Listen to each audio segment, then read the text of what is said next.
What's up, everyone, and welcome to the Nickel City Rush Hour. Glad you can join us on this beautiful sunny evening. I hope it's beautiful where you are, Jake. It's beautiful over here. Certainly hot. Hopefully, you can tell me in a second or two how it's looking in Buffalo. Tonight we got a good show for you tonight. I think I say that a lot, but I think you'll enjoy this one. We're going to get week 2 camp reactions for the Buffalo Bills. Jake was at the blue and red practice, I think, for his first time ever. I've never been there. So I'm certainly looking forward to hearing his experience. And then also what players he was evaluating during that time. And then we're going to get into the new NFL kickoff rule. Got to tell you, Jake, I did a lot of research on this so I could understand it. And I still have a few questions. I think I got about 95% of it, but we're going to help some folks out tonight because it's a little overwhelming. And I think there's even players in the NFL you could ask the question to, and they won't know. So Sure. we're going to get into all that. So, but before we do, I want to give a few moments for people to join. And I think that you are a parent of two little children, Jake. You're a sports guy, you're a sports dad. Whether you're a sports dad or a sports mom, got a question for you.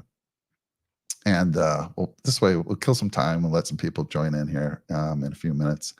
But I don't know when they introduced this. I don't know when they started doing it.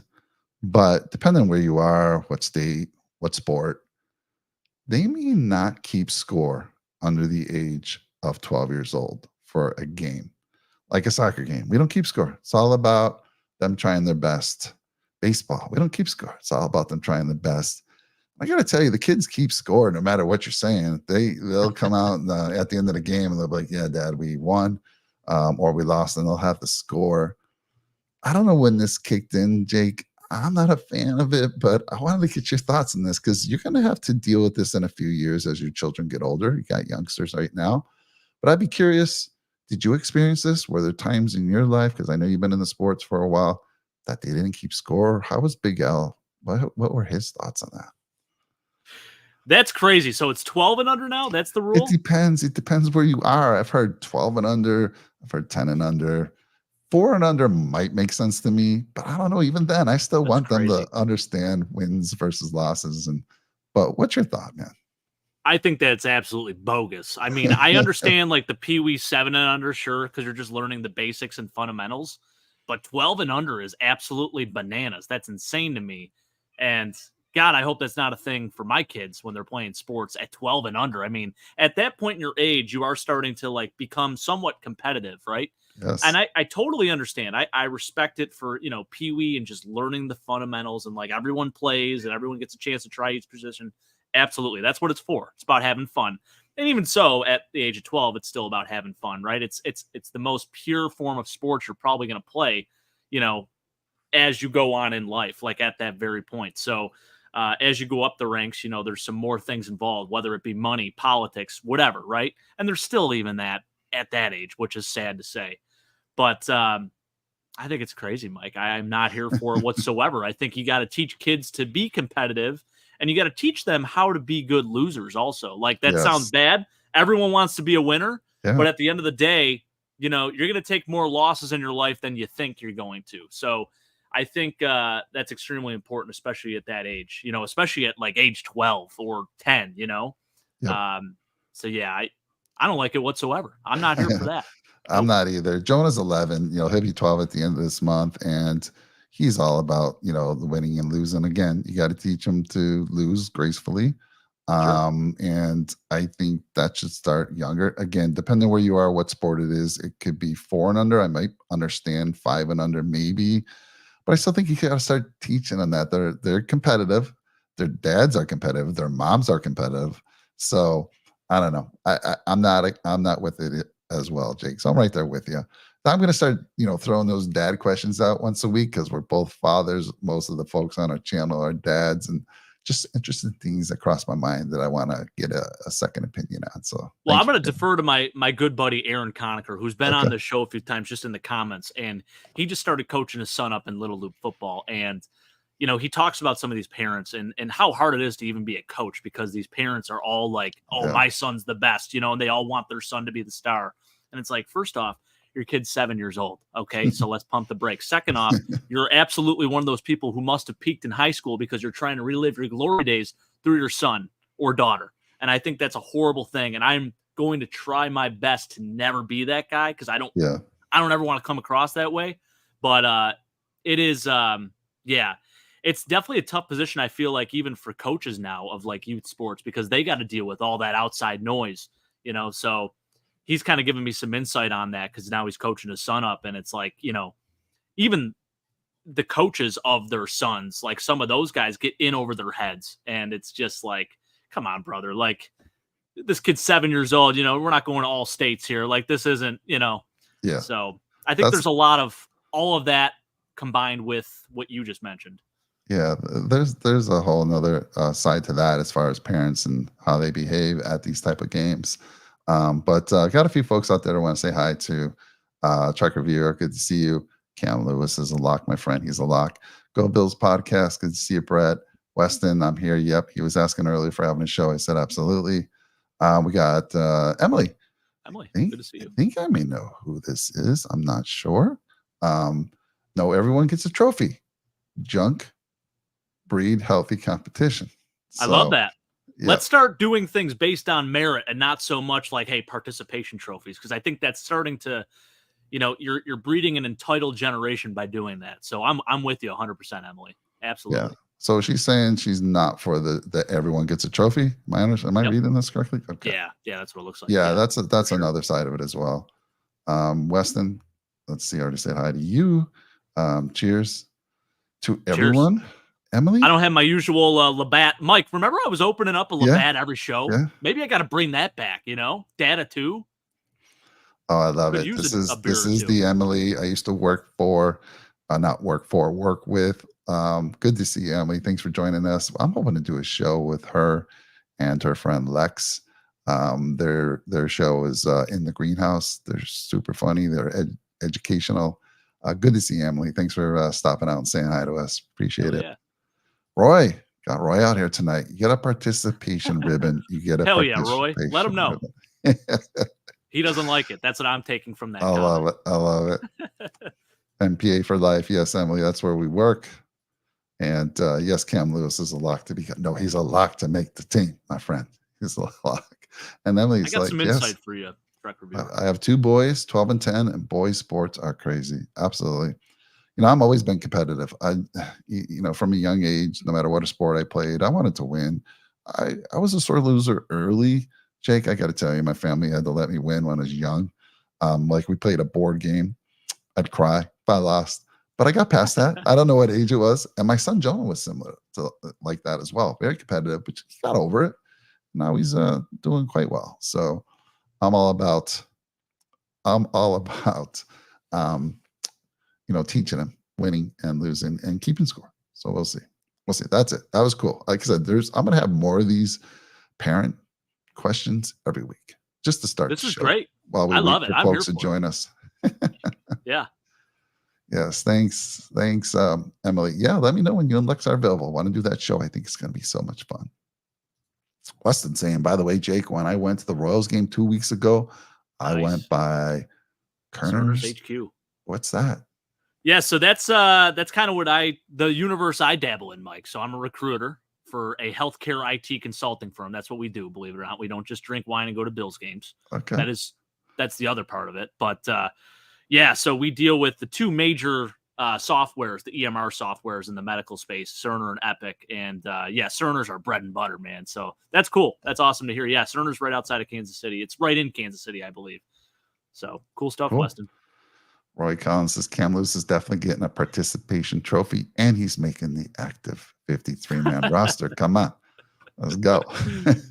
Oh, yeah. Brett saying Mike looks like he'd still play tight end in the NFL. No, okay. Sorry, buddy. One shot and I'm Brett. done. One shot and I'm done. Emily saying we're taking season break right now before season 2. Can't wait to hang out. Awesome. Yeah. While you're on your break, this is the perfect opportunity. All right. So Jake, let's get into the show. You were there at the blue and red practice at Highmark Friday. I think it's the first time you went there. I've never been there. So I've been excited to hear about what was the experience like. And then I know you were watching some players, so give me some evaluations from players that you were watching at the game. But start with the experience overall. Experience was incredible, and actually, it was technically my first red and blue game of this decade, probably the last 2 decades, I would say. Because I went to the last practice like that I went to at the stadium where it had all the fans invited to it. I don't even know if they used to call it the red and blue practice, but this is back in 2004. Jason Peters' rookie year. He was actually a tight end for us.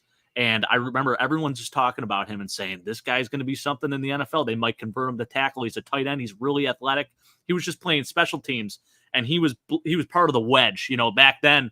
And we'll talk about this as the show goes on here, because it's no longer even a thing in the NFL. They used to have a wedge when they would do kickoffs. So you'd be a wedge blocker, and that's what Jason Peters used to do. But that was my fondest memory of a Bills open practice like that, where it was at the stadium.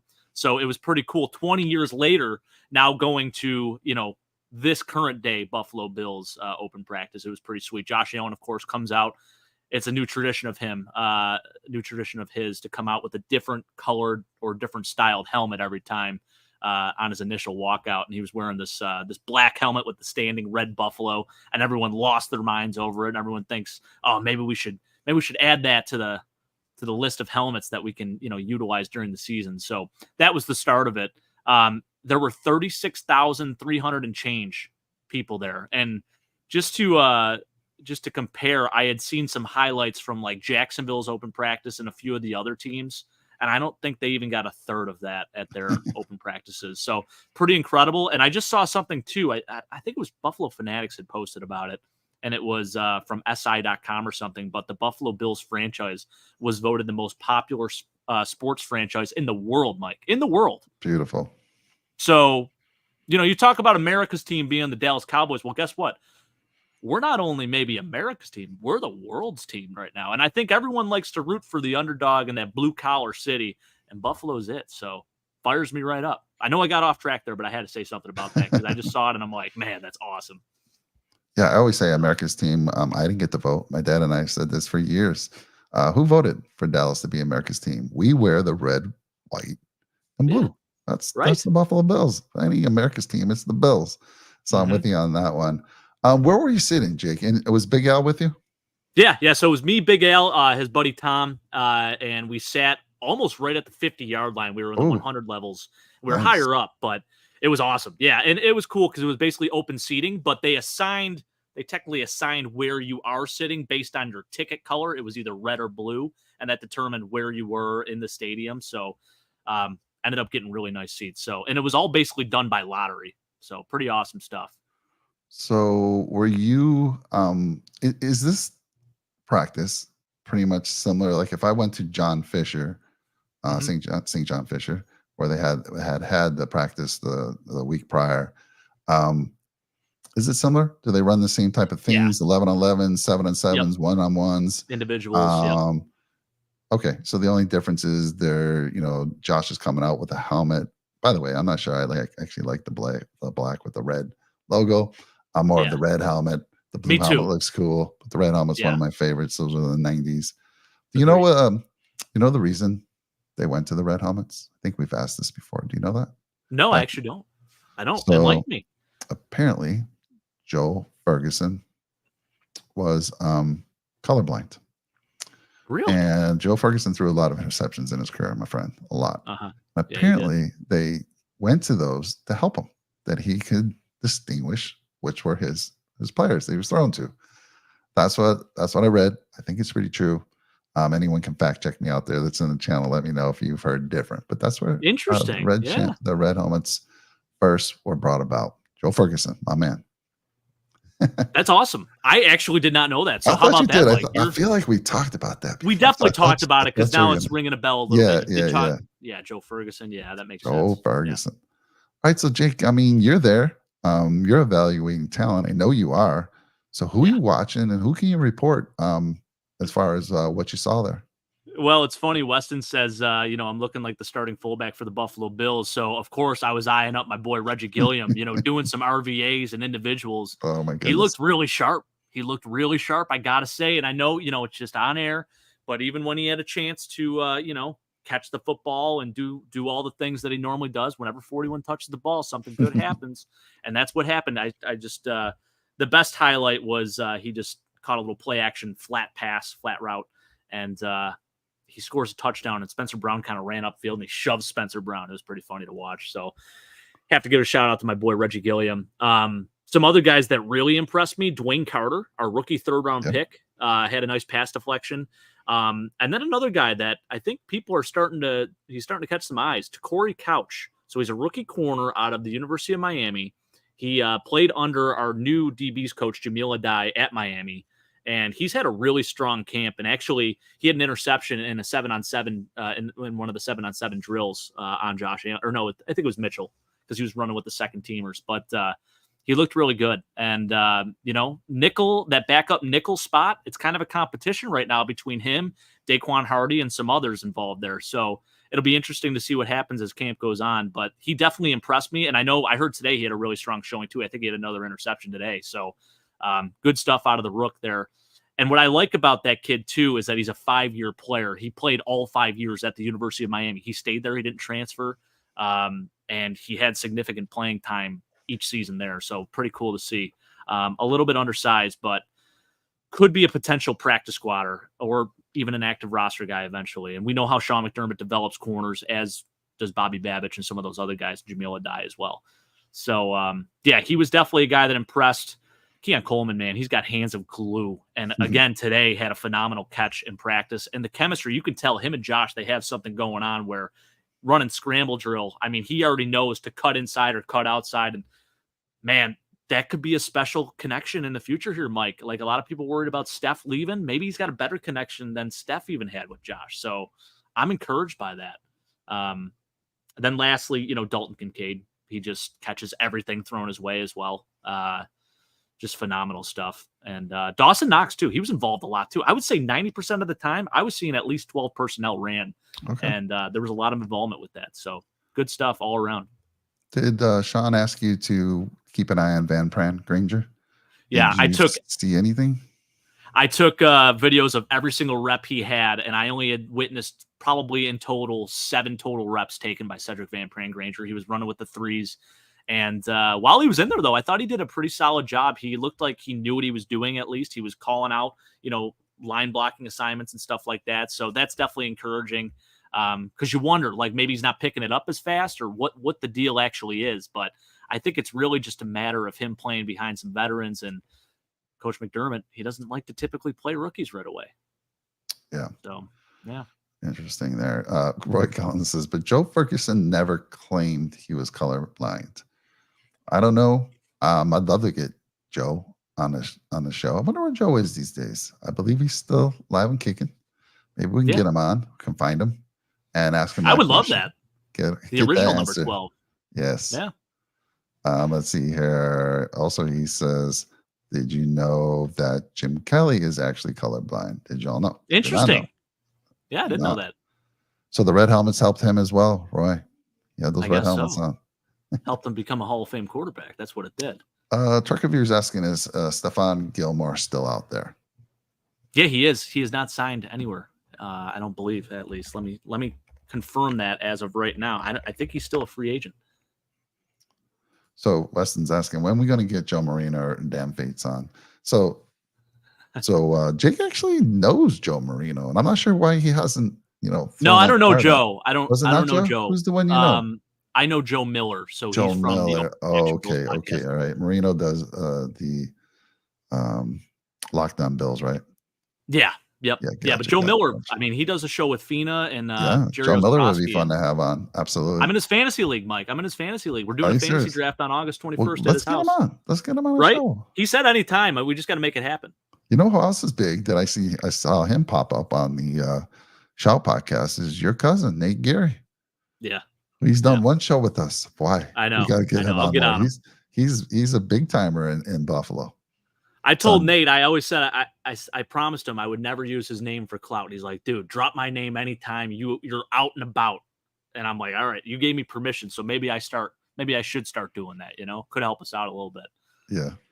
So Brett's, we were talking about the ads and when you set up shows and things like that, if you got premium, you don't get a lot of you don't get any ads. But I was interested in how that was for folks because I don't want to ever have a ton of ads where it just disturbs the show, even if you don't have premium. So Brett said he's had two already. So interesting. Thanks, Brett, for sharing. Let's see here. Check reviewer. If Jim Kelly and Josh Allen are your top two quarterbacks all time, who is your third stringer? For me, it's easy. You guys have heard. Like when I started becoming a fan, like when I remember when I was 7 years old, it was Joe Ferguson. And it's Joe easily for me, number 3. Not What Jack about you? Kemp, huh? No, but he's before my time. I mean, I was Yeah. born in the 60s, but I was a baby, right? And I only hear the stories of Jack Kemp from my dad. So if I gotten to see him play, maybe. But Joe Ferguson played for the Bills. He was a starting quarterback a long time. Yeah.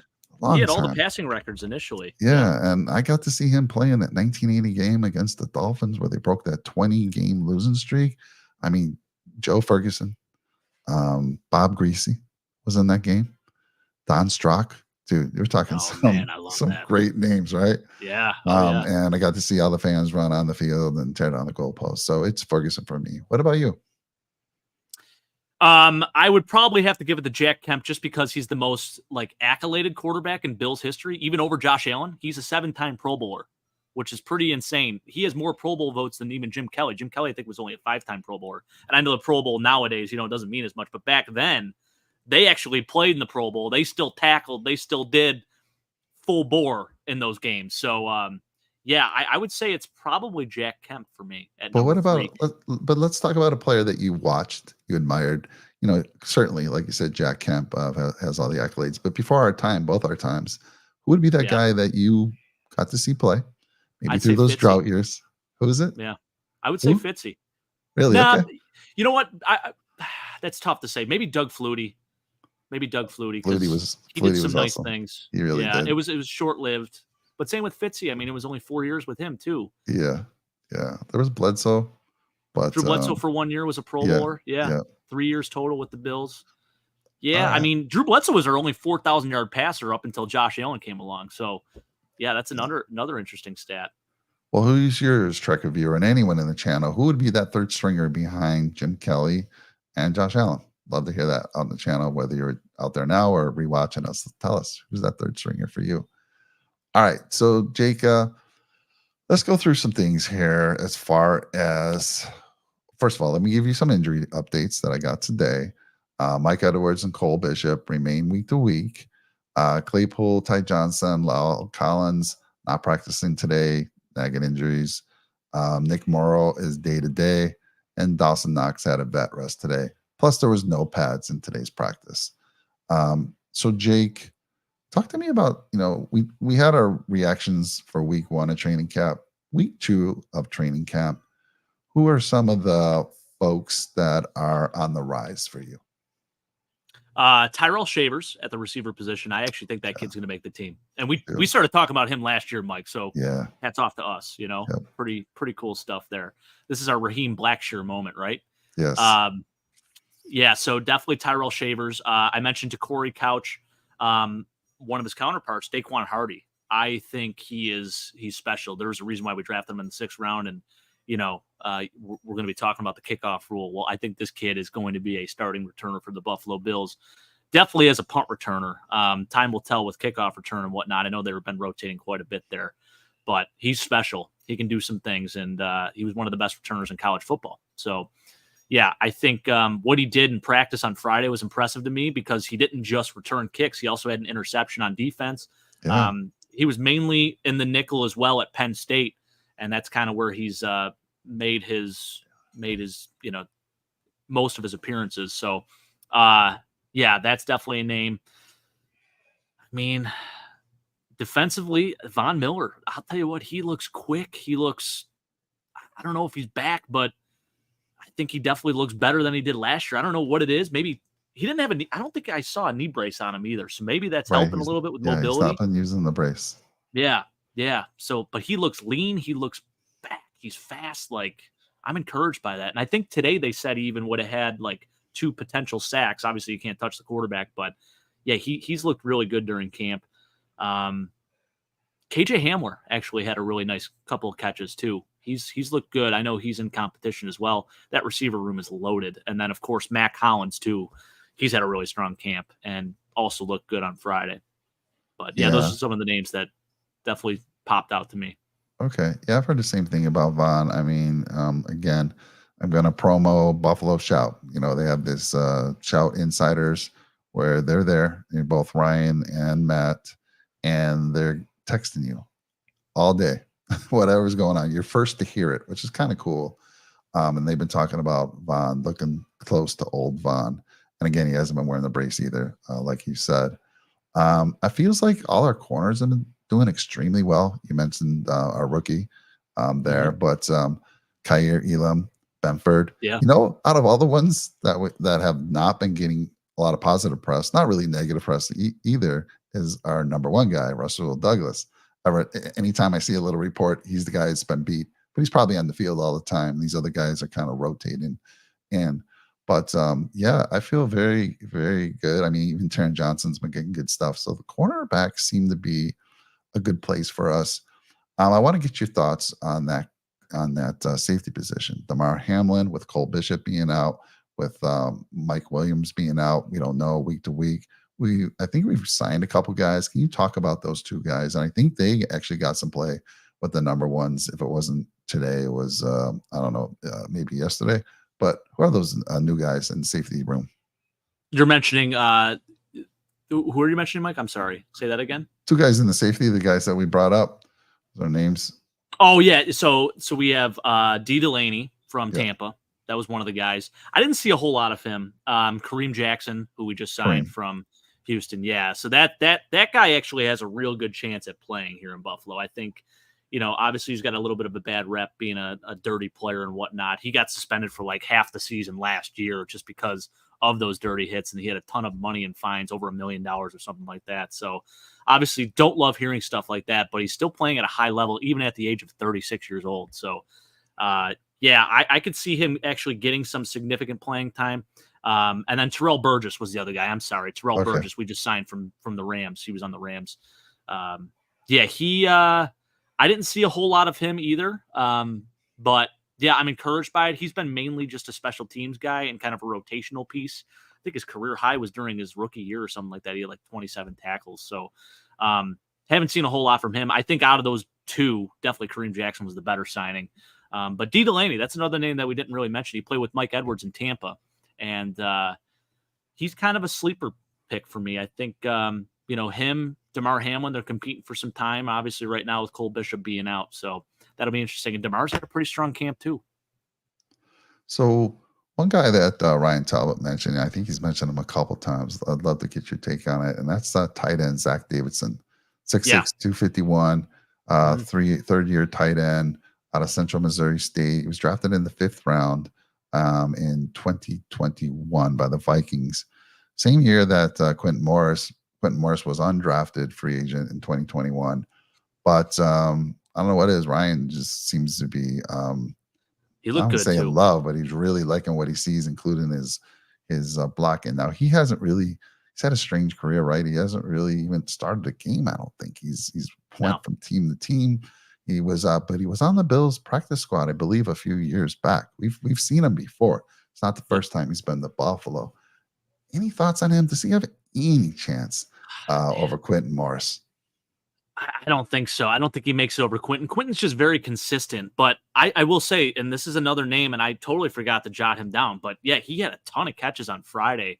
They were using him a lot out of the backfield. He could play like an H-back position. He's very athletic, and he looked really smooth running routes. Caught everything thrown to him. Yeah, I was very impressed by Zach Davidson. He's had an interesting career, like you said, drafted by the Vikings in the 5th round. Spent some time with us on the practice squad in 2022, came back to us, was placed on IR, I think last year it was. So he's had some time in our system, and I think it's just unfortunate because it's a numbers game right now, and I just don't see him over those other 3 guys. Okay. I thought you would enjoy that question because love it. You like those tight ends. And Quentin Morris, I mean, being an undrafted free agent, he's been pretty darn solid for us in his role. But and again, it wasn't like Zach Davidson. He ran like a 4.6. I'm sure Quentin Morris. They're very similar, other than Morris. is only 6'2", whereas this guy's 6'6". They're both around 240, 250. So that's good that you actually got to see him. So I was curious about Yeah. that one. Quentin as Morris well. also is a receiver convert too, Mike. So he played receiver at Bowling Green, came in the Okay. NFL, has put on some size obviously since, and yeah, he's done some good things for us. I think he needs to actually be a little more involved in the offense, and I think we could see some situations where 13 personnel is run quite a bit. All right, cool. Well, it sounds like he's gonna, if he probably would make the practice squad, but Yeah, I I could agree. see that. I can't see him unless he just gets a lot of first team. He won't get first team play, but I don't know. He have to No. do something special, and Quentin would. Quentin's been a key for us on both special teams as well, and actually he's played. The other gentleman has not played a game in Right. the NFL. So, all right, well, good stuff there. Let's talk about people on the decline, and really the only one that comes to my mind, which is I'm going back and forth in this guy, which is MBS. Yeah. So MBS, there's days I hear good things. Josh Allen fires a bullet, catches it, goes for a long play. And then there's, I think, even as recent as today, drops, and then there's nobody guarding him and he's dropping the ball.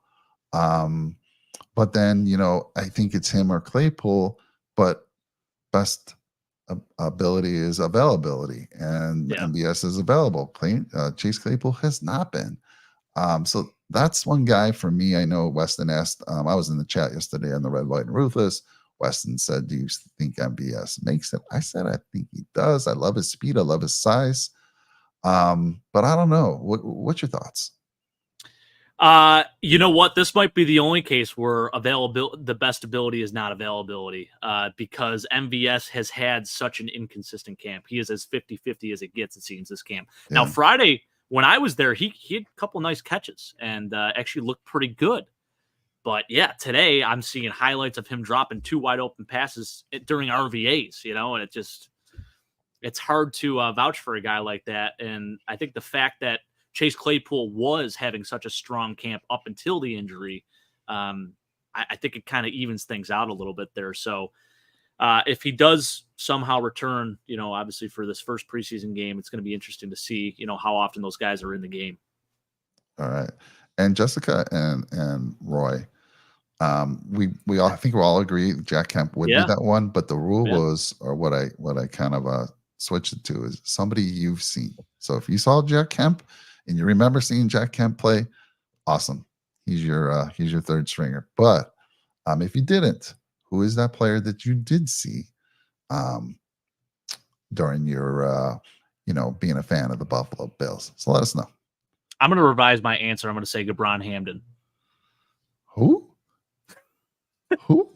What the? I knew you would say that. What the heck? So listen, back during the drought days, Mike, there wasn't a whole lot going on here in Buffalo, right? So there was a famous show called Hangin' 10 with Hamden. Gabron Hamden was a quarterback for the Buffalo Bills for approximately 2 seasons. Played in NFL Europe a little bit. I think he was actually drafted by the Washington Redskins in 2003. Then goes overseas. He spent some time with Seattle, and he was actually the first Pakistani-born NFL player to ever play and get drafted, I believe. So pretty interesting story.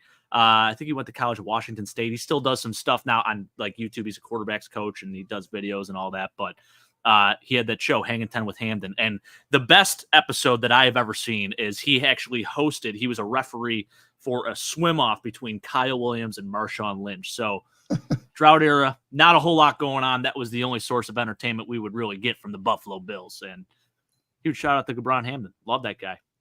Never played it down. But here's a gentleman that did see Jack Kemp play, and that's my dad. My dad tells me stories of going to the rock pile to see the games, and I don't know, ridiculous, like 25 cents to get on the bus. Tickets were ridiculously low. I don't know, Dad, if you remember what the ticket prices were, but they were just incredibly cheap. And he got to go and see some games at the old rock pile before Rich Stadium opened up. Love it. And Roy saying, I want to go back to Trucker Bureau. I see talking about fullbacks here. Okay. No love for Jim Braxton. I love that he has Larry Center. Sam Gash. Sam Gash is phenomenal. Gotta be there. Jim Braxton, I feel like you got to maybe put over Sam Gash. Although Sam Gash was a very good fullback. He was a very good fullback. Yeah. Braxton Yeah. was that guy with OJ. So Jim Braxton was amazing. So maybe he didn't see him. Maybe he hasn't seen much Jim Braxton. I got to see him, fortunately. Frank Gore Sr. over like Willis McGahee, Travis Henry. That's an interesting choice. That's interesting. I mean, even Shady. Like, there's some guys, you know. We've had some pretty good running backs, actually, even as of recent. Yeah, I agree. Good stuff, folks. So anyone else? We talked about MBS.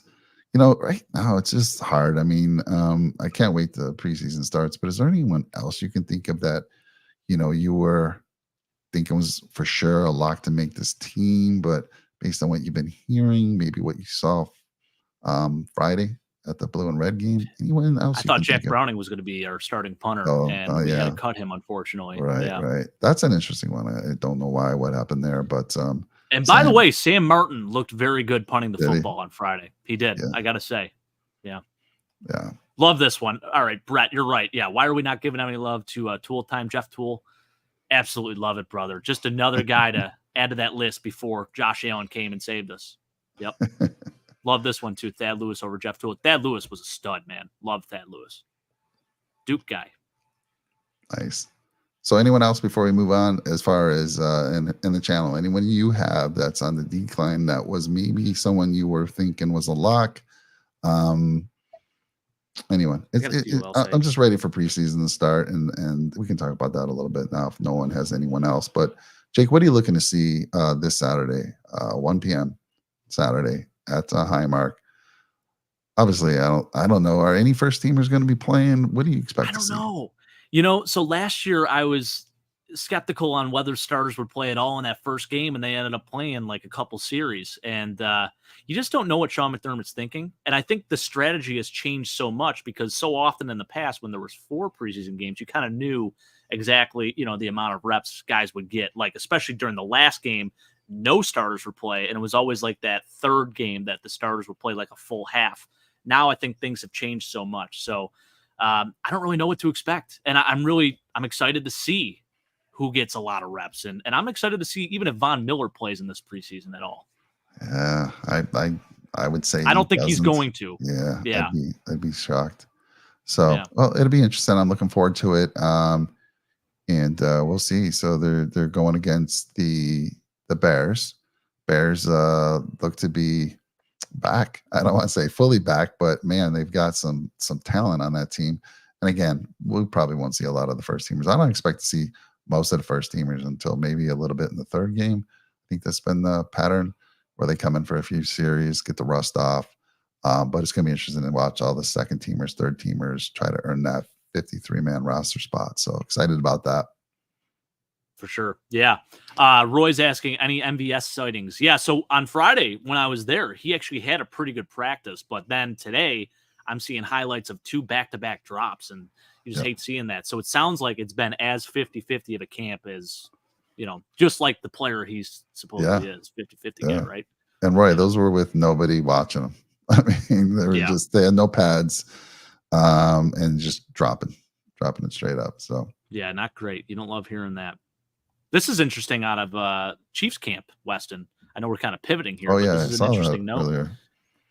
John Gruden in Chiefs clothes at training camp. Maybe like a consultant or something for them. It is interesting. Like John Gruden, I know he kind of got canceled and stuff, but like for him not to even be around the game, I'm sure he's still doing something in a capacity with football, right? Because that dude's as much of a football guy as anyone, right? So that's interesting. Good I was asking Weston, did they hire him part-time? I mean, bring him on as a consultant, add a little more toughness to that team like they need anymore? I don't think so. I mean, they're ramping it up for that possible three-peat. So bringing on a guy like John Gruden would be very interesting. Mm-hmm. Brett, I didn't see drops from him. And you know who I actually saw a lot of drops from in that red and blue practice was Curtis Samuel. One of them was actually taken back by Taron Johnson as a pick 6. Yeah, I heard that too. Tough one. But up until that day, he had been shining in camp for most of the reporters. Mm-hmm. So, bad day for him for sure. Maybe it was first time in front of the big crowd at Highmark. He's like, I'm not used to this at Commander's practice. We used to have to pay people. 36,000 people. Whoa. Yeah. I don't think that's the case, but just a bad day for some reason. He played at Ohio State, so he's used to a big crowd, right? Was there any weather? How was the weather, by the way?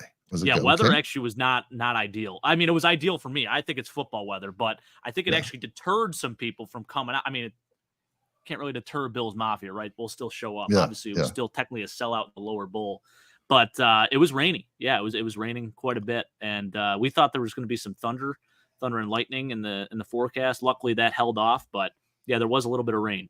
But I loved it. It was great. It felt great.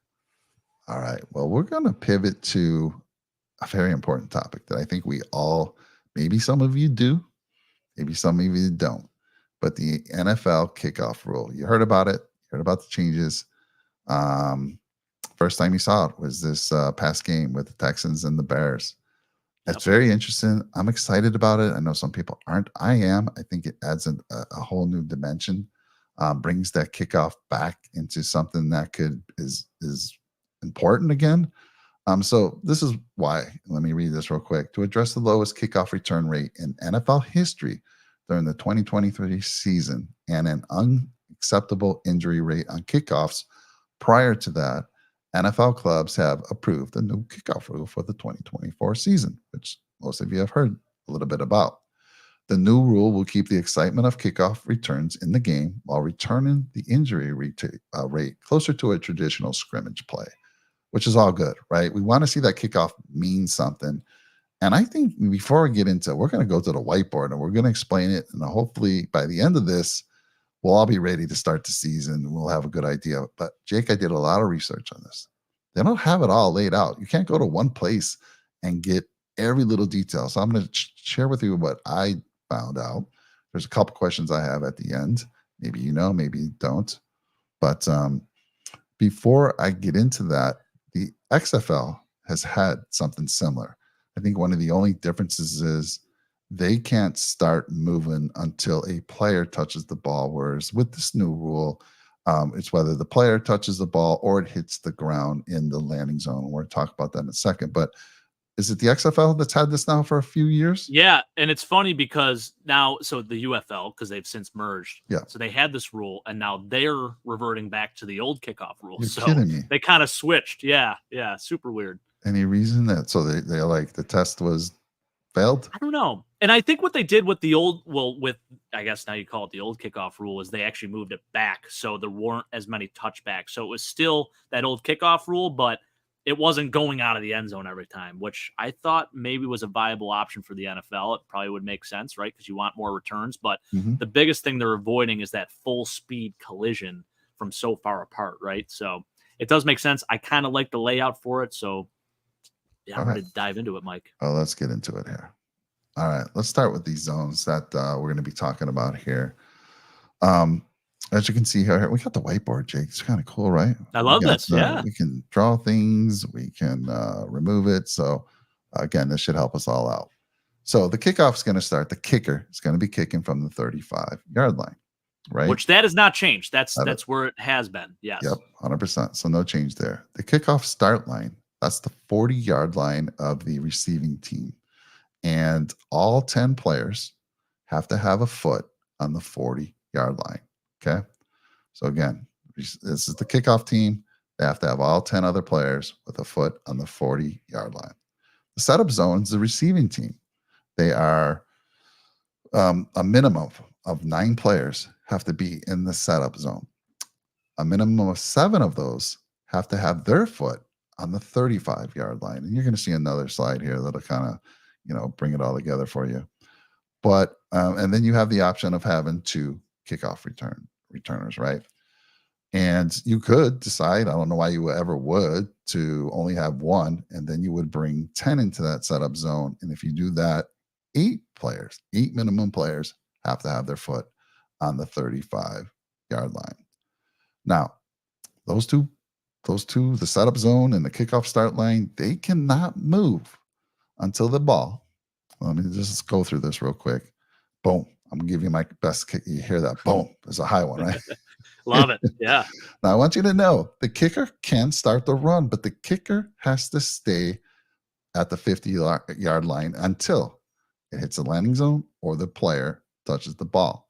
So, again, he can get a little running start, stop at the 50-yard line. Honestly, I think the kicker's going to stay there anyway because he's trying to prevent, if anything gets through, he's the last chance to prevent a big a touchdown. So anyhow, he kicks the ball. He can run up to the 50. He has to wait. Everybody there in the kickoff start line in the setup zone is standing still. They're just looking and waiting for something to happen here. Now, real quick, I'm going to tell you something here. If the ball lands short of the 20-yard line, it's immediately blown dead, and the receiving team takes the ball at the 40-yard line, exactly as if it went out of bounds. You had that last year, had that for years. The ball goes out of bounds, it goes to the 40-yard line. So think of it as another out of bounds, right? Before the 20, it's blown dead. These guys hadn't moved on the kickoff start line in the setup zone. They don't have to move. Play over. Interesting there, right, Jake? I love that. I love that. It's gonna it's gonna bring the accuracy on these kickers are gonna be important. Absolutely. And it's almost like gone are the old pooch kick, the old pooch Squib kick kick's and gone. squib kicks. It's And yeah, gone. right. I mean, I guess you could still do it, right? You just got to make sure it lands, it touches the ground in that landing zone. So yeah. Agreed. So again, if the kicker kicks off, he's aiming for that landing zone. He hits that landing zone. This is the sweet spot. Once it's in the landing zone, the rule is you have to return it. You have to return it. I mean, one of the questions is like, well, can they still fair catch it? No. If they fair catch it or give themselves up, you're going to be wherever you caught that ball, wherever you gave yourself up, right? So that's going to happen there. But if it hits that landing zone, you have to return it. Let's go back here a little bit. So we talked about that 40-yard line. Remember, it's if it goes out of bounds, if this guy booms the ball, hits in the landing zone, goes out of bounds, guess what? They get the ball at the 40-yard line. Now, something else is coming to play here is the 30-yard line. What? What are you talking, Mike? What are you talking about? Right? So the initial submission for the rule was the 35-yard line. Now, let me tell you when that happens.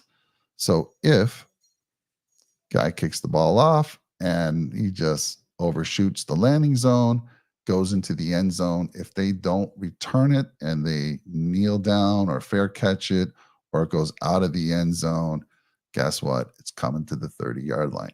The initial submission said 35-yard line. And we'll talk about that in a little bit. I like that. I like that the penalty would be more severe, 35-yard line. Reason I like that is because, again, imagine, teams late in the game that might be behind are going to put a special player out there. Like Tyreek Hill comes to mind. I'm going to hit you up with a scenario later on. But 30-yard line, Tyreek Hill's out there. I'm probably saying kick the ball at the end zone. So I don't want you to answer that. I'm going to say let him start at the 30. If they see that the normal return is averaging around 28, 29-yard line, just kick it out of the end zone. Let's not even risk it, right? So that's where it goes to the 30-yard line. Again, they miss the landing zone. It goes into the end zone. They don't return it. They down it, or they fair catch it, or it just goes out of the end zone, 30-yard line. Let me stop right there. I'm going quick.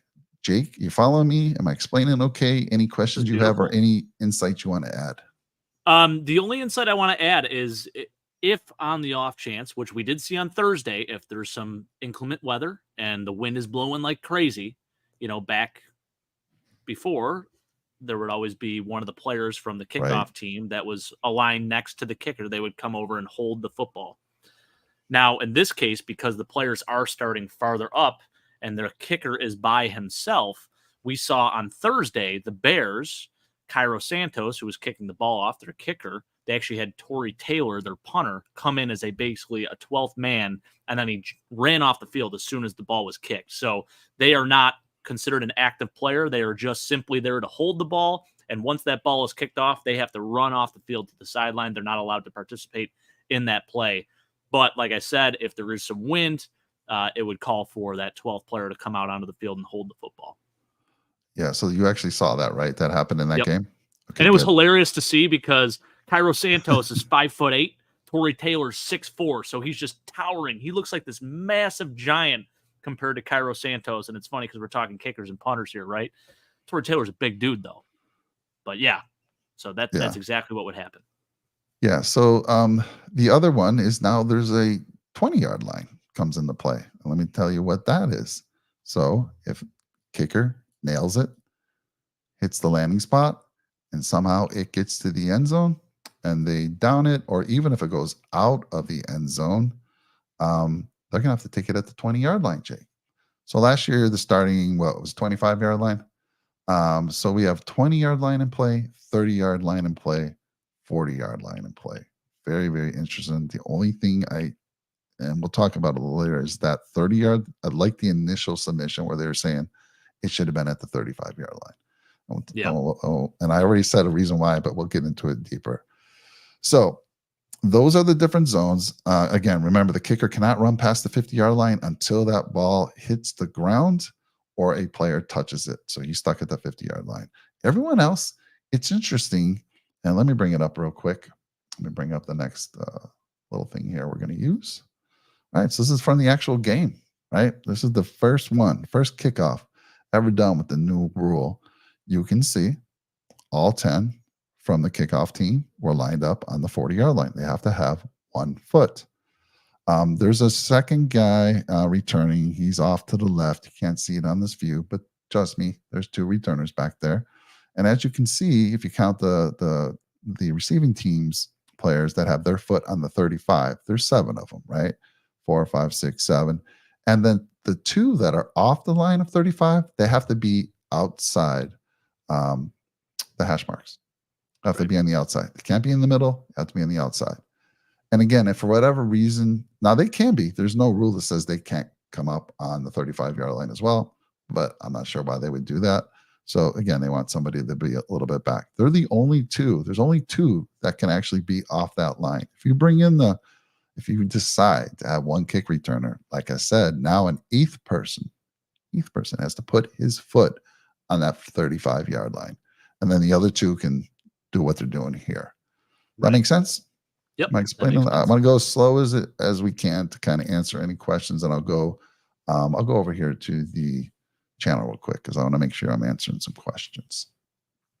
Yeah, Keith's saying, I love the squib kick. It's gone. It's gone, my friend. Let's see. Let me just check. Yeah, okay. So then what do we else?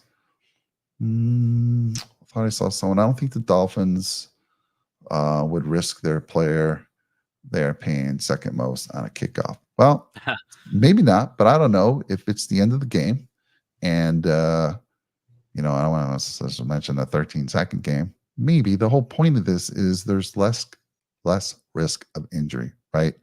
It's supposed to be pretty much like a scrimmage play, a regular play, the risk of injury. Now, there's a big risk, but I don't know if Tyreek Hill's back there, it really makes the other team have to make some important decisions. Would scare the heck out of me, and I doubted, Jessica, that anyone would be daring enough to kick him the ball. I really do. Yeah, because I mean, speed kills first off, and all you have to do is get through that first line of defense, and then he's gone. Dude, they're all bunched up. They're all bunched up, and he sees the seam. Now, there's talks of running backs. Put a running back there who just has that vision and is able to see that seam, hits that seam. Good night. I doubt that the punter is going to make, not the punter, the kickoff. The kicker is going to make a play there. But this was the first one. To Weston's point too, Mike, real quick, talking about special players that you could potentially use there. Luis Reese-Zammit is a former rugby player, and I think this is set up perfectly for a former rugby guy. So let's call Christian Wade back up to the Buffalo Bills here, former rugby player that played with the Bills. Maybe he could be something special on this kickoff team now, right? Yep. Love it, Weston. Yeah, so imagine this guy kicks the ball, right? None of these guys on the 40 or the 30. Now, they are kind of looking back. So I think, Jake, there's an opportunity there because I hate the fact that if I was on that 35-yard line, I have to kind of look back. You have to see where the ball's going. You have to understand. And then you guys, they've called their play ahead of time. If it comes over to the left, we're running this. If it goes to the right or center, they have their plays, but they got to wait. They kind of got to look back a little bit. And I think if they can see where the ball's going, maybe there's someone on the line on the 35 who makes a signal, or they're looking at the kickoff team. At that point, they turn to the kickoff team, and they're just waiting for them to make their move because those guys are going to start moving, right? Anyhow, it's interesting. What's your thoughts? So anyhow, let me I think the first one went over here to this guy over to the left, and he returned it to about, I think it was around the 26-yard line, somewhere around there. Honestly, if that kicker's kicking the ball short, you should easily get over the 30-yard line almost every time. If that kicker isn't nailing it within the 10-yard line. But dude, that's where the beauty of this comes in. That kicker now is going to have to be very accurate. By the way, if you imagine this, you get a safety. Okay. The safety now, the kicker has to kick from the 20-yard line, right? Right. The kickoff team has to kick from the 20-yard line. Everything else stays the same, even with penalties. They do not shift the 40-yard and the 35-yard line. All that stays exactly the same. The kicker is the only one who moves, who changes based on a penalty, based on a safety. Can you imagine you get a safety? Man, it's going to be, I feel right now safeties are kind of easy to cover, but now it's not going to be. They're kicking from their 20-yard line, and they have to get it within the landing spot, or that guy's going to get to maybe the 40-yard line or the 30. That's a punt too. That's not a normal kickoff. So that also adds to the mystery of things. They can decide to choose to kick off like a regular one, right? They have that option. Oh, really? I actually didn't know that. Yeah. So they can punt or kick it on a tee. Most of them punt, I think, for hang time. Right. Gotcha. But hang time doesn't matter anymore. Kick it as high as you want. Who cares? I don't know. Right. All these guys are just waiting around. These guys are all waiting around until that ball touches the grass or the ground or a player. And then they start moving. So hang time isn't really a factor. I guess it just depends on who thinks they're more accurate about hitting that landing zone. Is it the punter coming out, or is it the kicker? I don't know. It depends on your team, I guess. Yeah. And I think aesthetically right now, it looks super weird to people, but I think this is a really good rule because, I mean, this play was essentially out of football. And the whole goal of this is to keep this play in football. And I mean, it's poetic, right? Devin Hester goes into the Hall of Fame over this weekend, and the first time this rule is debuted is the Thursday before he goes into the Hall. So, and the Bears are playing, of course, right? So it is a kind of cool situation. And yeah, I mean, we saw all returns while this happened on Thursday. So I'm encouraged by it. Yeah, I like it. Now, one thing, I heard from, so I was watching, researching this, Mike Florio from the Pro Football Talk. He basically said one of the special teams coaches, maybe from the Packers, told them that there might be some slight changes prior to the regular season starting. Might be. So they're going to kind of want to see what happens here. And again, maybe that 30-yard line versus the 35-yard line. Instead of being at the 30, they take you out to the 35 if you boot that ball into the end zone and miss the landing zone. But they're waiting to see what's going to happen. And you got to be thinking, Jake, that there's some geniuses out there already figuring out what to do, right? What's going to take it? What's going to be the biggest advantage? And I think early on, until teams start showing their hand, I think we're going to see some big plays here that could alter the outcome of a game. Early on, there might be a big advantage. What's your thoughts on that? 100%. Yeah. I mean, I think it also kind of changes teams' mindsets now. Like, you have to prioritize a good returner, like for roster spots too. I mean, I think, we go and draft Daquan Hardy in the 6th round. I don't know if he's getting drafted in the 6th round if it isn't for this rule, right? Like, maybe he's an undrafted free agent instead of a 6th-round pick. So it really does alter a lot of strategies, not just in terms of how you play guys on the field, but even in drafting and offseason moves now. So pretty cool stuff. Yeah, I think too. I mean, I think I read too, one of the things that the returners could do, let's say this ball's not as high as this should be. It's coming down. It's going to clear the landing zone. It's going to land in there, but it's low. This returner could come up outside the 20. Return it. Well, also, I think it gets blown dead. I think it's considered. As soon as it hits the ground, I believe. But if he catches, he could still run up and catch it there, which I think that's what you're saying, right? You can run up and catch it, but I think it gets called for the 40-yard line. I think it gets called as it hit before the 20.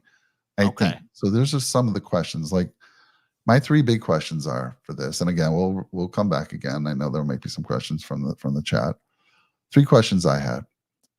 As far as these lineups, I was looking for alignment rules. Could I put all 10 players on the right side of the field? I couldn't find anything that said what the alignment rules were. Could I put, overload this side? I don't know. Could these folks, the returning team, overload one side or whatever? I couldn't find anything as far as alignment rules other than the fact that they had to have their foot on the 40-yard line and the receiving team had to have a minimum of 7 players on the 35-yard line. And if they brought up, like I said, one of the returners, they'd have to have 8th person with their foot on the line. So that was one of the questions I had. And then the other one was, what if? Let me erase this real quick. And then remember, this is a human being making this play. What if this kick, the ball hits right around the 20? And everyone, we can see it's in the landing zone. But no, he says it's not in the landing zone. So it immediately goes to the 40-yard line. Am I going to have to waste a challenge on this? Interesting. Yeah. It's a great question, Mike. Yeah. I don't know, because like some of those things are going to be close. The tip of that ball could just hit right before the 20-yard line. And maybe to somebody's eyesight, it looks like, maybe it'll land slightly inside the 20 or hit the 20-yard line, but they're saying, no, it didn't reach. So those are the, let's see, 3 questions. Oh, can I fair catch? I think I answered that early. No, you're supposed to return it. If you give yourself up on a play, you make that mistake. For instance, boom, I'm going to hit the landing zone right here. This guy, for some reason, makes a fair catch or gives himself up. Guess what? You get the ball at the 5-yard line. Right there. Yeah. Like last year, what would happen, right? If I made a fair catch inside the 20, what happened? I got to go to the 20. Right. Yeah. 25-yard line, right? Get start there. No more. So I kind of love this. I see some folks out there really harping on, Tyreek Hill not coming in. Just an example. Yeah. But I'm saying the game's on the line, and and he's your best player, and you don't have anyone else, and this is to, I don't know, go to the Super Bowl, win the AFC Championship game, maybe. Otherwise, you potentially are going to put somebody good out there. I think that's going to be the case. Like Jake, for instance, late in the game, we're down. Who do you want out there running the ball back? I mean, right now for the Buffalo Bills, you got to put your best player out there, right? I mean, in our case right now, I don't actually. I mean, Josh Allen with the football is our best player, right? But I don't know if I'd have him returning kickoffs. But this is just an example, right? Keith actually made a point here. He's like, what did he say? It was something about that. He alluded to it. He said, yeah, I mean, Tyreek is the Dolphins' best player. If JA-17 gets hurt, then the Bills' chances of winning go way down. Now, here's my counter argument to that, Keith. So the whole reasoning that this kickoff rule was obviously revamped is to not only promote the return, but also to alleviate that injury concern because these players aren't starting, as far apart. So to me, this is just a normal football play now. This isn't so much like, oh, you're playing specials. This is for the grinders of the team. So I think Mike actually does have a point here where it does change up the strategy. And maybe you do use that guy every once in a while. You can just sprinkle him in, right? So, and Tyreek Hill, that's where he made his bread and butter initially as a return man. So maybe. I mean, yeah, look at this. I mean, they used to line up on the 35. When that kicker kicks the ball, they get this running start, dude. These collisions were nasty. Also, too, they were coming down so fast that these returners would just be blindsided sometimes. It was hard to get a good vision on what was happening in front of them. With them all bunched up there, they're not able to get up to speed as quickly. This front team on the 35, the receiving team, not going to let them get a full steam, right? A full head of steam. Not going to allow these guys to get going. So again, this player just has to have the vision. Boom, see the steam. Good night. And it's going to be exciting. I know Keith is out there. He's saying, I'm not a fan of it. Absolutely love it. I think there's so many things we're going to find out. And, somebody's going to find a hole. Just know they're going to find that Madden play that nobody can stop, right? Oh, of course. Yeah. But again, the only thing I wish is if I make that mistake as a kicker and I kick it into the end zone, I missed the landing spot, and it's downed or it goes out of the end zone. And instead of going to 30, I wish they'd have moved it to 35. Because let me ask you this. Here's my question, Jake. 13-second game a couple years ago. With the new rule, Bills are up by 3. What are you doing? What's your call there in the sideline for your kicker? Well, in that instance, it's interesting because I think it was basically just a pooch kick, right? So, yeah, I mean, you're not kicking it to their most talented player. That's number one. Second off, yeah, you're not kicking it as a touchback either because you can't. You're going to allow them to start at the 35-yard line, or you're going to put it in that landing zone just, I would say, inside the 10-yard line. You got to kick it within the 10-yard line and the goal line there. So you're going to take that chance? I think you got to play to win, right? So, yeah, you're hoping that kicker can land it here. Right there. Yep. Inside here. And then again, how bad would it be if they take it to the house on you? And then you're going to have all the folks on the post game the day after. What the heck were they thinking? What?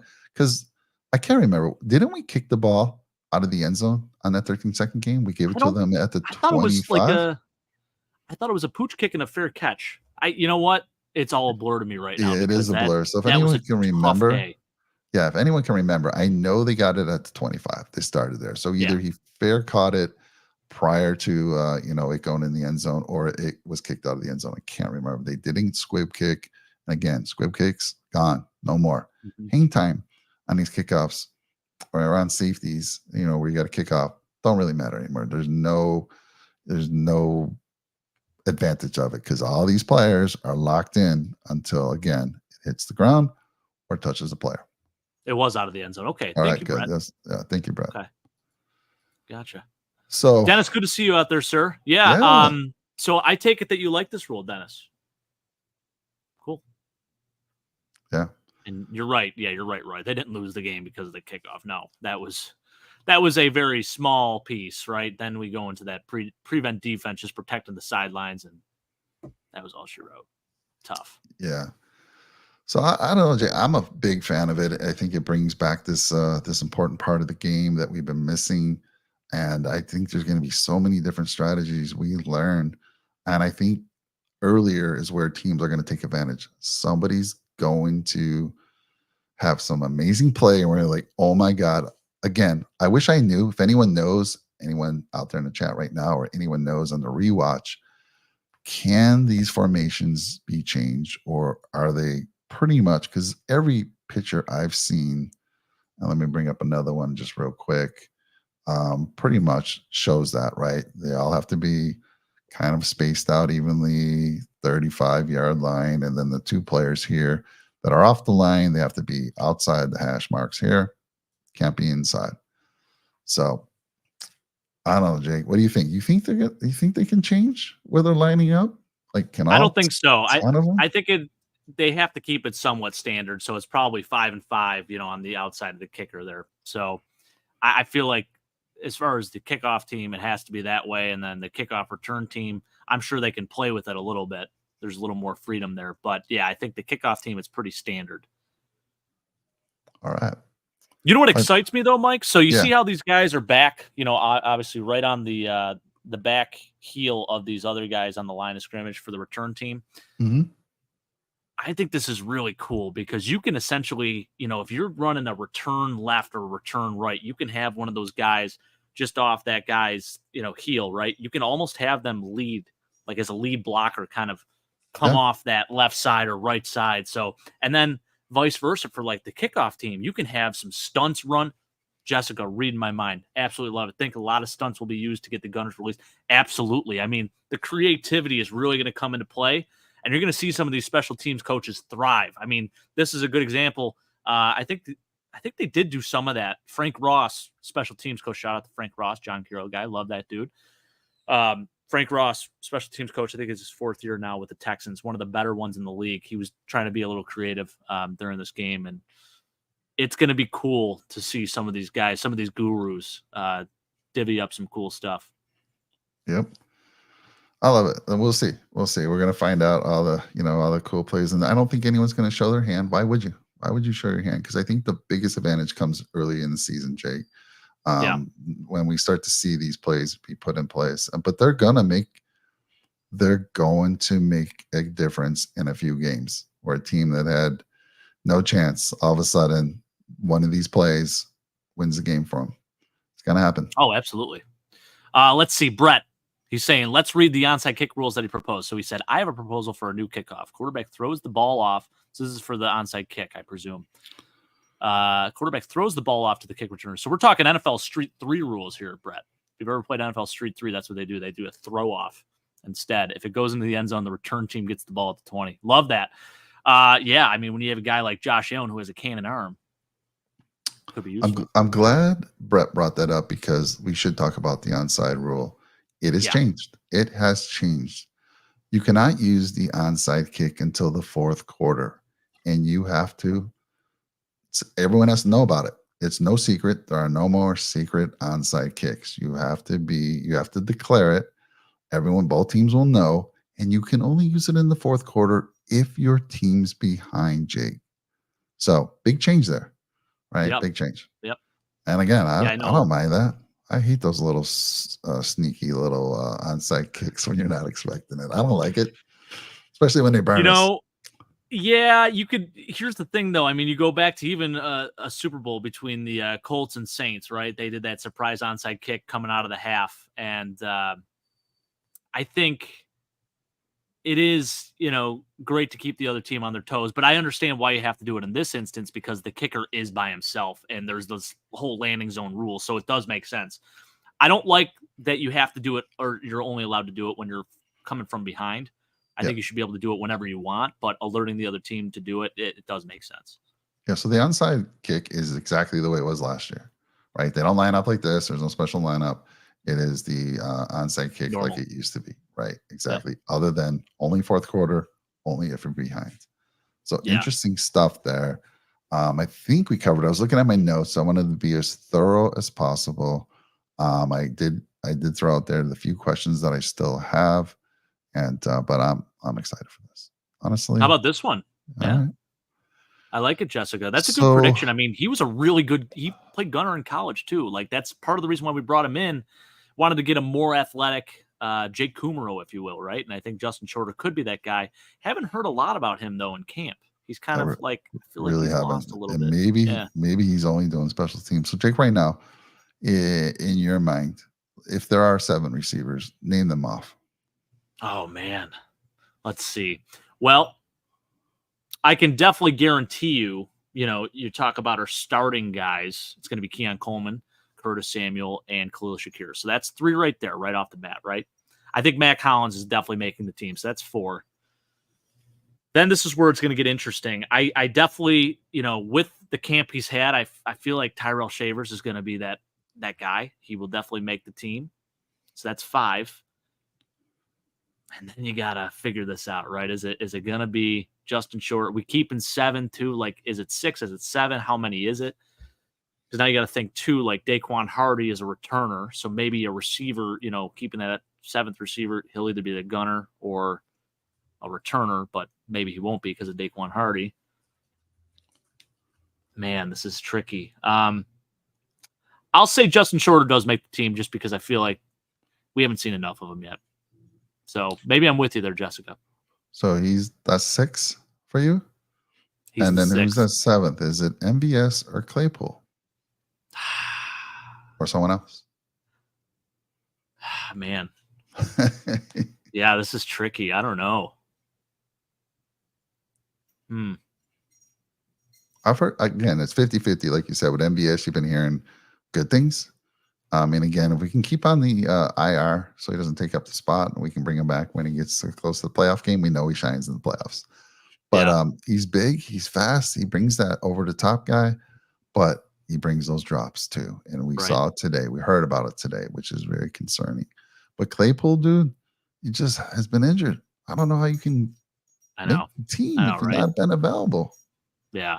No, I know that, Jessica. So that's what I'm saying. Like now, because we do have typically those last spots as a receiver are reserved for like a return man or a gunner.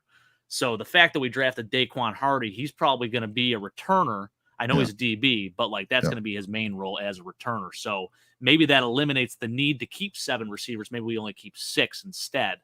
But to your point, you're saying that maybe Justin Shorter is going to be a gunner, so he'll be the 7th guy, and then maybe we'll keep Claypool or MVS as well. So yeah, interesting. It's going to be fun to watch. I'm excited for this game Saturday. Yeah, crazy. This upcoming Saturday. Yeah, Roy says McDermott will not keep 7 receivers in short defensive position. Right. I agree with that, Roy. Yeah. Dennis says Claypool has more upside if healthy and focused. Yes, if he can stay healthy, but it's so concerning when these guys come in for the first time. I know he's been in the league many years, but he hasn't played much. I know. So if he can return back to that 2020 form, we would be golden.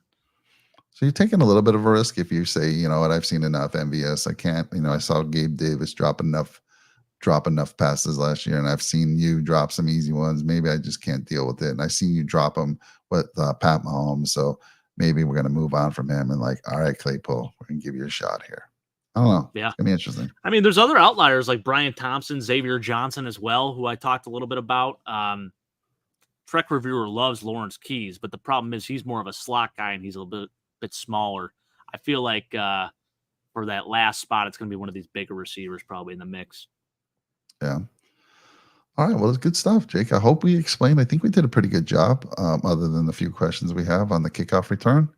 Some people are a fan. I know Sean said he wasn't a fan. I'm a fan. What about you? You a fan of it? I like it. Yeah. I'm really curious to see how it plays out this year. I'm hoping to see a lot of return touchdowns. You imagine like guys like Dante Hall or Devin Hester or some of the dudes that Bobby Mitchell, some of the guys that we grew up watching return kicks in this format. Wow. Could be special. That goes, it begs a question, Jake. Why were they so successful back then when most players, having a return kick is so rare before this year? It's been rare lately, but is it just because kickers have gotten stronger legs and they can just boot it out of the end zone or what? Or is just players been more athletic where their just coverage is much better, but something changed? Yeah, kickers' legs have definitely improved. I think accuracy has improved. But the thing is, they actually moved the kickoffs up. So they didn't move it back at all, right? So they were almost trying to kind of run this play out of the game because of all the injuries. And then I think they understood, people still like to see kickoff returns for touchdowns. Yeah. So they're trying their best to sort of re-ramp it and bring it back into the game, which I like that they're doing this. So I'm ready to see it play out. All right, so we're going to see some of it firsthand against the Bears. So Bears second time running it, having a shot at doing this. So I can't wait. Yeah. See what happens. Yeah. Again, nobody's going to show their hand. We're not going to see some, oh my God, that's the play. That's the Madden bug or whatever you want to call it, glitch that nobody can stop. And then you have to have an emergency meeting with the owners and like, we gotta make a change real quick to this rule. Get all the ownership. That's the other thing too that Mike Florio was saying. Like somebody told him that, like I said, that they could make an alteration before the start of the season. And his thing too was moving it from the 30 to 35, where it was originally proposed to be. But he also said, you got to get the owners on the horn to make this change. They got to get on a Zoom call and all agree quickly, which I think they could. But if it's something more, something bigger, I don't know. I don't think it happens. So we'll see. Closing thoughts, sir. Well, I like what Dennis is saying. He says he thinks it's going to increase scoring and focus on the red zone defense and offense. I 100% agree with what you're saying there, Dennis. Great points there. Keith says, take it out entirely. He's done. He says, I'm done with this rule. I love that, Keith. Just lay it out there, brother. Heck yeah. He says a team scores and they start on the 25. No kickoffs. Yeah. I just, me, I love special teams. So I don't want to eliminate any special teams plays, So I'm willing to give this a try. I'm willing to. Closing thoughts, Mike. Yeah, keep going. Sorry. I was just gonna say, I don't know how you can't love this, Keith. I just don't know. It looks weird. It doesn't look aesthetically pleasing to the eye whatsoever. So Roy says, calm down. It's a 1-year experiment. Yeah, it could be like the whole pass interference challenging stuff, right? Where they threw that out after a year. We'll see. Or like you said, the UFL, they rolled it back, right? They're going back to the regular kickoff. Yeah. So they learned something. I don't know what. Maybe they should be talking. NFL execs should be talking. See why they're rolling it back. Yeah, Keith, you should be excited about this. I mean, you could use like Devon Achane back there. Yeah. He's a track star, right? So Whew. I mean, you got some flat out flyers on that team. For real. All right, I'm sorry. Closing thoughts for you, Jake. Closing thoughts. Yeah. Yeah. Football's back, Mike. We have football every single week now through February 9th. It's the best time of the year. I know my wife doesn't like hearing that, but man, I'm just excited to be talking Bills football again, and we'll be able to evaluate preseason games now. Like this is the best. I love this. Yeah, I can't wait. The Ruthless show on Saturdays. Actually, they're going to be going live after it, so they'll kind of have the first post game. But they're going to, in the regular season, the Ruthless show is going to be doing the pregame shows. Jake and I will be doing the post games, and of course, you got the AFC East Summit on Tuesdays. That's going to be fun. Yeah, lots of good stuff, Jake. I'm glad it's back, and we finally get to see it because it's hard. Training camp's tough. You got to take the opinions of the folks watching, and people have different views, so you get some conflicting reports. One day someone's great, one day someone's bad. So we're going to see it all play out here shortly. Right. And you know what? Roy says no week off after the last preseason game. I'll tell you what, Roy, we've been going full bore throughout the entire offseason. You know, I know a lot of these other channels, they take a little break here and there. We took like a couple week hiatus for a hot second. Like it was right after the draft. Yeah, but even so, yeah. We've been going. And that's what we're all about. We just love ball, you know? So this is really the best time of the year. I do want to give a shout out to real quick because I grew up watching these guys. I mean, we had the Hall of Fame induction ceremony this past Saturday, and I watched every single speech, and I thought it was fantastic. Kind of brought tears to my eyes, you know. You're getting a little old too, Mike, and I know you're not going to want to hear this, but you're getting old when you're starting to see players that you grew up watching that have since retired that are now going into the Pro Football Hall of Fame. And their hair's starting to get gray. Mine's starting to get gray. It's just, yeah, here we are. Crazy. But we had some good ones. Andre Johnson, Julius Peppers, Devin Hester, Patrick Willis, Dwight Freeney. I mean, these guys, I have jerseys of them back there right now, Mike. Like, sometimes you got to wonder, like even Andre Reed, why did it take so long? Yeah. But anyhow, good stuff.